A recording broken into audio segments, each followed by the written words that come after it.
This is about a 12-year-old boy who lives with his parents and siblings. His father always beats him to a pulp because of bad grades and has been doing so since the boy was 6 years old. While he's being spanked, the mother is mostly present and doesn't say a thing.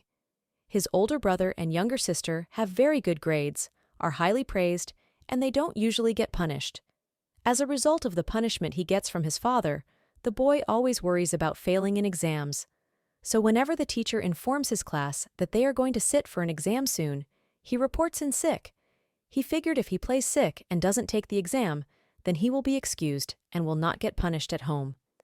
Things don't sometimes go as he expected, because his father still gives him a beating regardless. The school he attends considers skipping exams a failure, and so does his father. Could spanking your child for poor grades be the secret to academic success?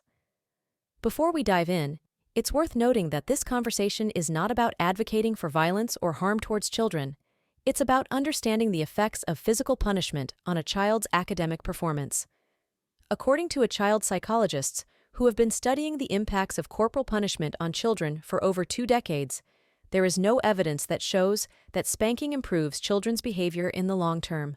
Instead, children who are physically abused in this way are more likely to have slower cognitive development and lower academic performance. There is a theory about this. I will give an example to explain this theory. There are 3 types of students in this world.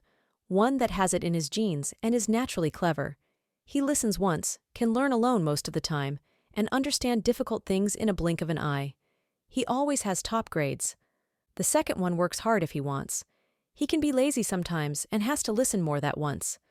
To understand the task given. He gives his best whenever he feels like it, or his grades flop if he relaxes too much. He grades are somewhere in the middle.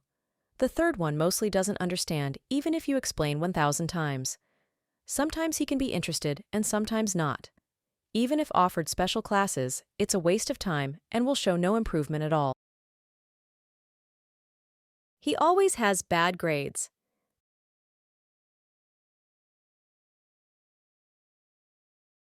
This reminds me of a saying that goes, "You can take a cow to the river, but you can't force it to drink." Anyway, let's move on. A sociologist who has extensively studied the subject found that children who are physically punished had a lower IQ on average than those who are not. The psychological trauma caused by beating can negatively affect brain development and, in turn, impact a child's ability to learn. In a recent study, researchers found that children who experienced harsh beatings were likely to have academic performance issues, behavioral problems, and difficulty with social interactions. So, if physical punishment doesn't improve academic performance, what does? Well, let me suggest a few alternatives. One is positive reinforcement, rewarding good behavior and accomplishments. Another is constructive criticism, helping children understand what they did wrong and how they can improve. Parents or guardians should talk to their children calmly, without making assumptions and accusations. Using threats and bribes to motivate is also not a good strategy if you want your child to do well in school. Maybe the boy has been playing too much video games. The father automatically assumes the bad grades come because of this. Maybe he got an iPhone for his birthday. The father thinks the cell phone is the problem and is therefore not good for him. But what if the boy is silently suffering from anxiety? What if he has a mild learning disability, has fear of exams or ADHD that is not apparent to them? Should any of the conditions I've mentioned be the case, the boy may not be motivated to learn, and the lack of motivation may appear to be laziness in the father's eyes. The father should ask his son whether he's having trouble understanding a subject, whether he's having trouble focusing in class, whether he's too nervous to sit for an exams, and whether he has too much schoolwork.